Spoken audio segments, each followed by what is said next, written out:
What's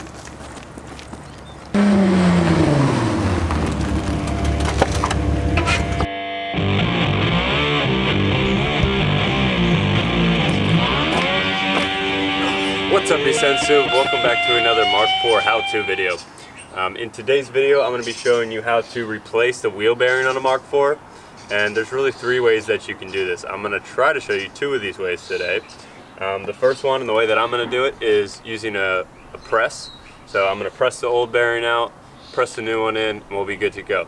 The second way is something that I used to do a lot, is just removing the whole knuckle assembly and then going to a local shop and working something out with them for maybe 20 or 30 bucks depending on the shop, and just having them press it for you, then bring the knuckle back, put it on the car. The third option is to have a whole bearing press kit, which is essentially just a big screw thread, and you press the old one out and press the new one in. I've never bought one of these because I think it's just too expensive. In hindsight, I've done this quite a few times, so it might have been worth it. So yeah, let's get right into the video. I'll try to show you guys all the steps that I'm going to do, and hopefully it's helpful. Comment if you have any questions.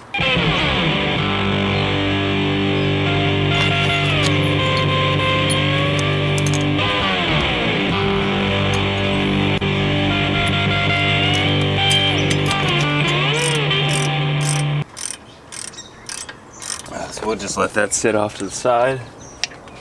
You really just don't want to put any pressure on the lines. I'm going to remove the sway bar now.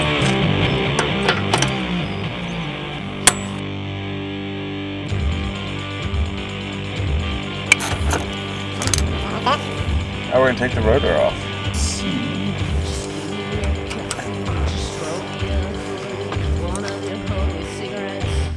I switched these over to the torque ones. Phillips head ones just always break. Strip. Always strip. This is still a little hot. Alright, so we've got our battery all charged up now. We'll see if we can do this without a breaker bar. Got the car in gear. Got 30mm.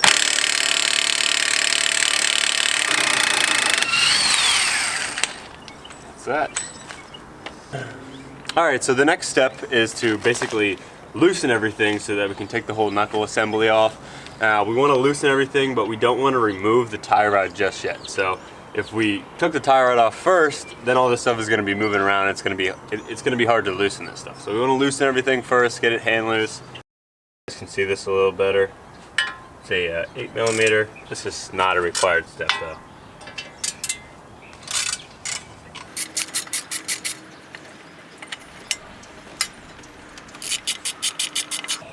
I'm also going to do this so I have a little bit better access to the ball joint. Since I just have the car jacked up on one side, I can't turn the wheels. So if you have it on jack stands, you can turn the wheels and you can access this a little better, the way I'm going to do it at least.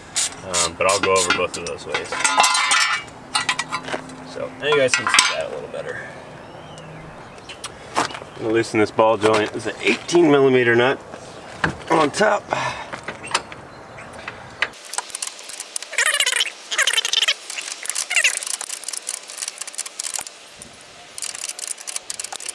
Now we're going to loosen the strut from the knuckle.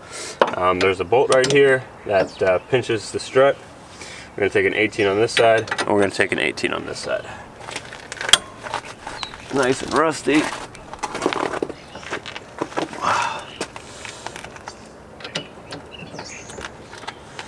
Little trick.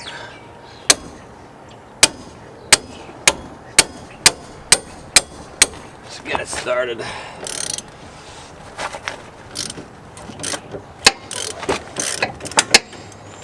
Alright.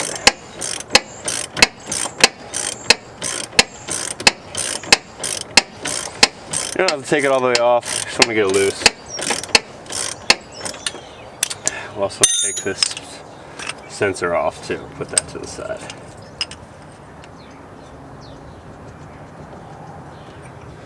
See how screwed up that is.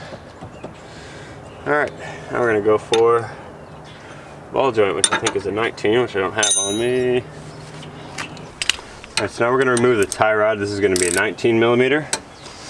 And let's see. These are not metric. I don't think we're gonna need it. You can take an Allen key in here to stop that from moving. We're gonna try to do it without it. Since I didn't grab one, some PB Blaster really works great on all this stuff. And it looks like it's coming off pretty easy.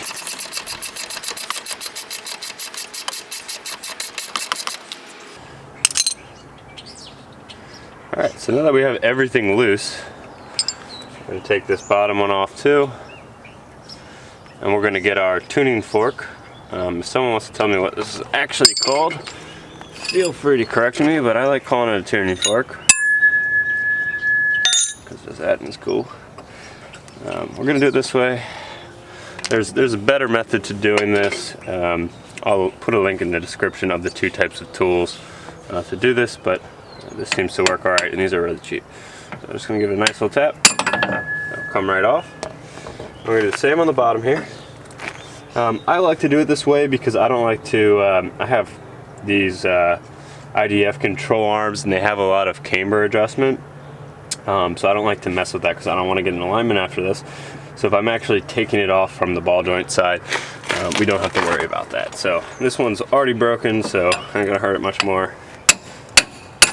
Take that one off. So now the entire assembly is loose, and now we can take the strut off. This is always interesting.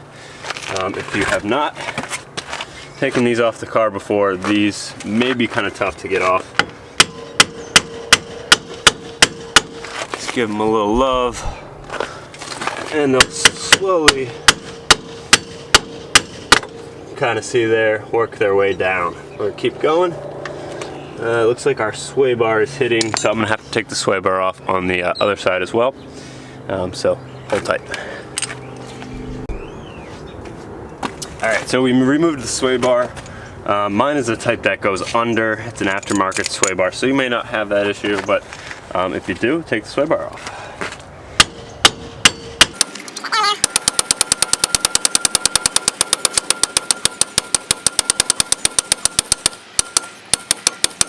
You can also always wedge these if you're having a really hard time with this. I'll show you this when I take it off. You can wedge this and it spreads this apart a little on the back.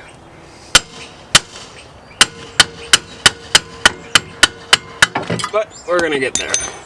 Now we still have the axle on there. We're just gonna pull it straight out, set the axle down lightly. This is what I was talking about. You can wedge something in there and take that out. So let's take this on the bench now, and we'll get all this stuff out. Alright, so I'm actually going to show you guys a way to do this, to take all the old stuff out without using a press, just so I don't make a bunch of noise in the shop hammering, and just so I can show you. So if you take a 30 millimeter, first we're going to pop the hub out. So a 30 millimeter, you can see, fits just perfect in there. Do is we'll rest it on something, get a hammer, and we'll beat the crap out of it.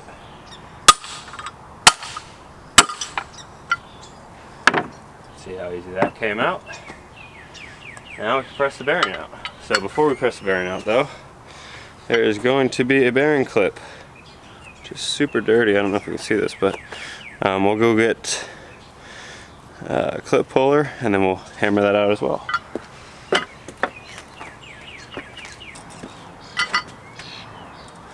Alright, so we can get our clip puller now.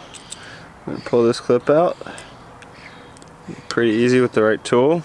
Watch our eyes, doesn't fling and hit us in the face. He tries.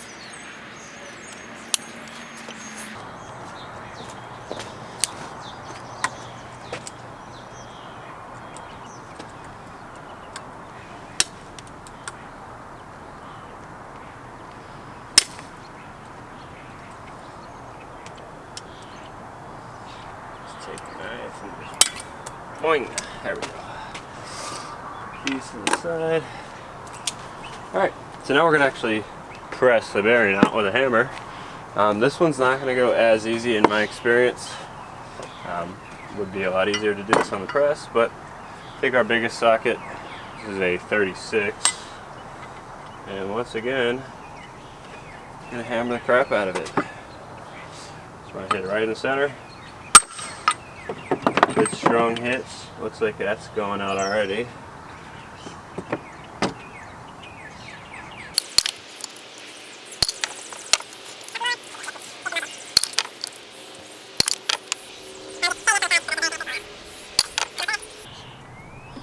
So this guy kind of fits perfectly around this outside race of the bearing. Got a nice sturdy surface to work on.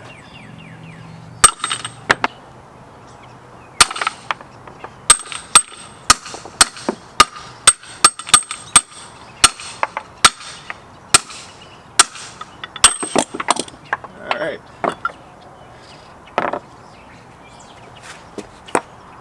Lost all our tools yet. You can see that the bearing is obviously out.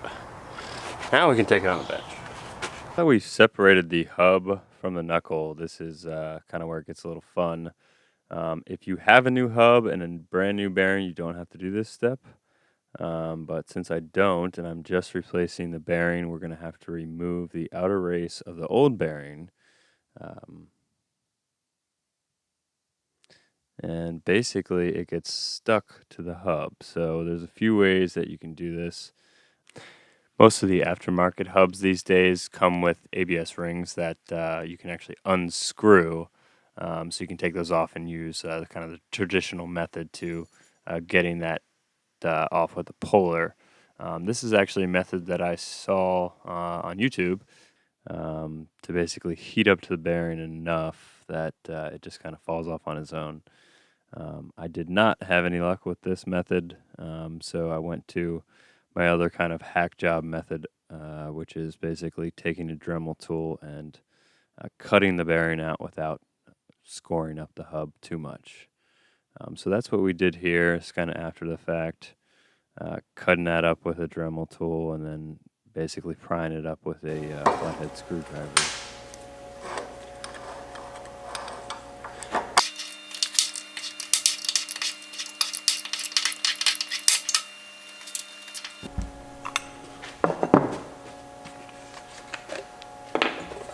Some gear oil.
Alright guys, so that's basically the gist of how to get this job done on the Mark IV. I think it went really smoothly with the press. I've done this quite a few times, and that definitely helps a lot. There's always that option, that's option 2 or 3 that I talked about in the beginning of the video. I definitely would have probably bought some different things for the press to press the bearing in. I kind of just used some stuff I had lying around. But that's kind of how it goes, you know, you learn as you go. Maybe you needed a tool, or maybe you do something differently. It's always a learning process. So I hope this video was helpful. Comment if you have any questions, and I'll see you next time.